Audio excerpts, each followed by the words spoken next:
Okay, so that's the end of this session. So I'm going to hand over the microphone to the next session chair. Hello everyone, this is Qiao Xiang. I'm also from Xiamen University, so I'm the second session chair. So in this session, during the past 2 days, we have heard a lot about high performance, how to build more high performance networks. But in this session, we'll go back to the fundamentals, like the why we design internet at the beginning. Because we want a way to communicate with each other even under extreme conditions. So in this way, so with this motivation, we want to design network that is both resilient and secure. So that's exactly the topic of this session, resiliency and the secure designs. So in this session, the first paper will focus on how to design traffic engineering system with fault tolerance. So hence the paper title, Fault-tolerant traffic engineering in data center networks. The presenter, Xiyuan Liu, is also the first author. This is a joint work among multiple agencies and with Shanghai Jiaotong University and so on. So please welcome.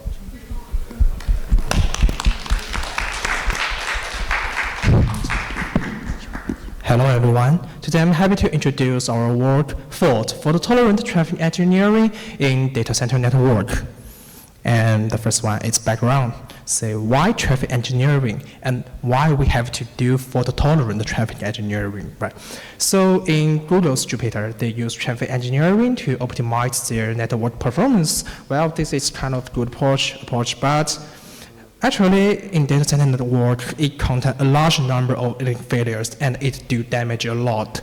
So there are some kind of approaches to solve this problem, like we detect link failures and then we do traffic engineering. However, this kind of approaches, they may be too late to react to the real link failures. So we need to be quicker, right? And the second problem is that existing fault-tolerant traffic engineering schemes, they're too conservative. Sometimes they just don't put their eggs in the same bucket and to avoid some kind of risk. Well, this causes a kind of waste of resource.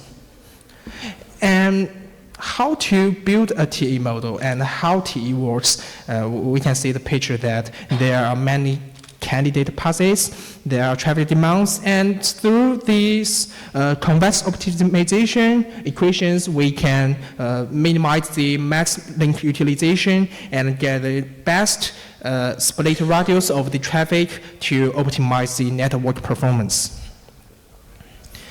And why FauTE? That's the next question. And existing traffic engineering methods like FFC, PCF, they are too conservative. We can say that on the left of the slide is the optimization goal of the traditional goals like I show here. They are equal. But in the right of the slide, you can see it's data plane fault constraints and the control plane failure constraint. They require that the link failures is less than K and the switch failures is less than KV, and the control plane switch configuration failure is less than KC. They have to they have to satisfy these constraints. Well, this causes another problem that the available capacity of each link must minus the maximum possible flow of all possible links that could fail simultaneously on that link. Well, this causes a waste of resource. So we model the link failures probability as a kind of stochastic process, and based on this propose a new deep neural network loss function, maximize the link, minimize the MLU, and introduce a penalty term for the failure probability. Second, we use the DNN to accelerate the solver and to get a quicker solver time. And this is how we model the link failure probabilities. We use a non-homogeneous Poisson process to model it, and this is the model process of the figure. And you can see that the blue is real data and is the data by Microsoft, and the red is our model, where they are almost the same. But another question is that why we not use the convex optimization?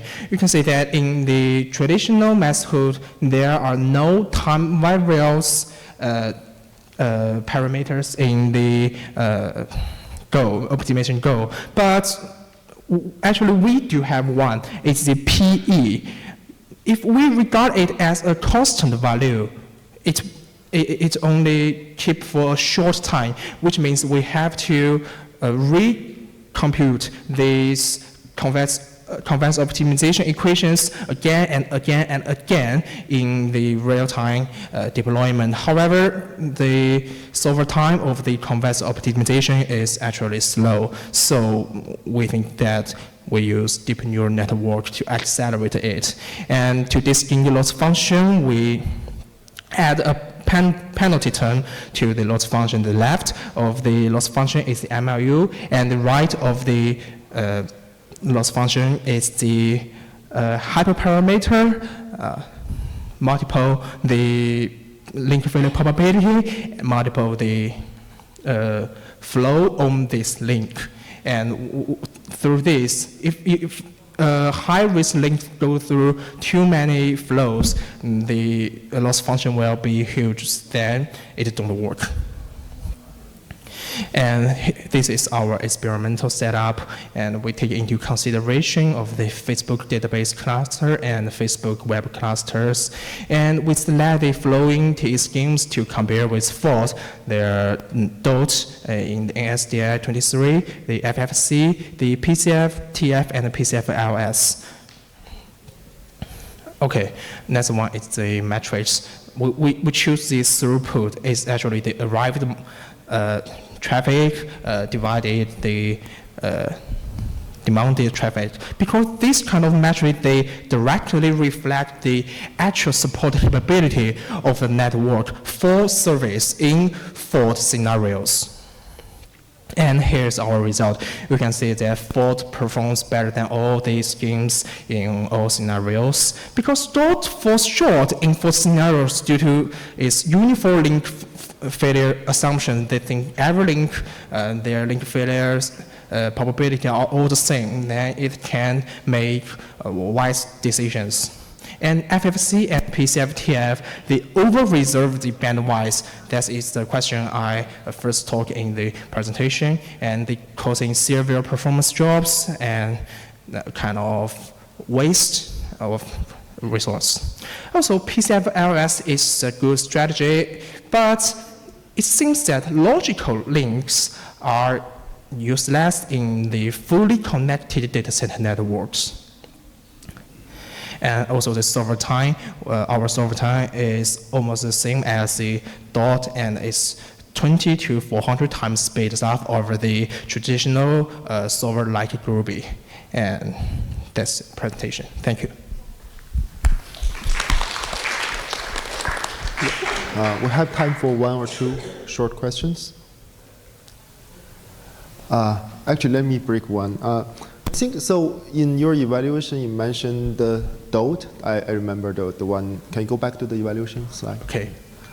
You mentioned, you said DOT falls short in failure scenarios due to uniform link failure assumptions. Yes. So I'm just wondering, suppose you, I think one of the contributions of your work is to have a distribution, non-uniform distribution of link failures, right? So if you plug that as a distribution into DOT, would DOT perform even better performance than what you have designed? Have you tried that, or maybe there's other reasons you think that probably won't work? Okay, thank you, Professor. That's maybe we haven't tried, but the principle are maybe the same, because the optimization goal of the DOT is MLU, minimize the MLU.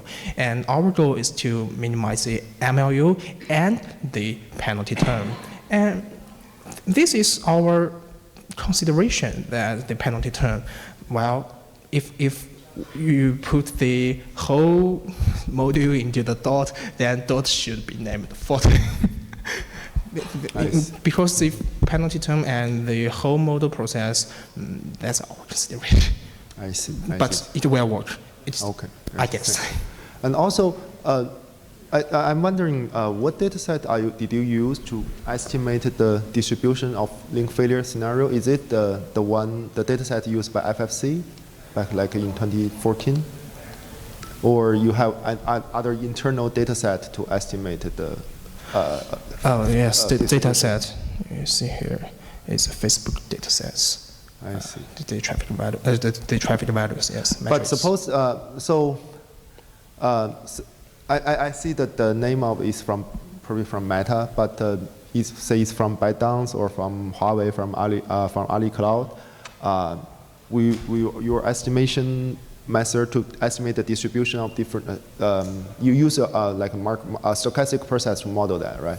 Will your approach still work if we change to a different scenario, or yes. even in, for example, in your wide area network instead? Because your paper focus on data center network, right? Yes. But would that work to other scenario, other company, other types of networks? Yeah. Thank you, Professor.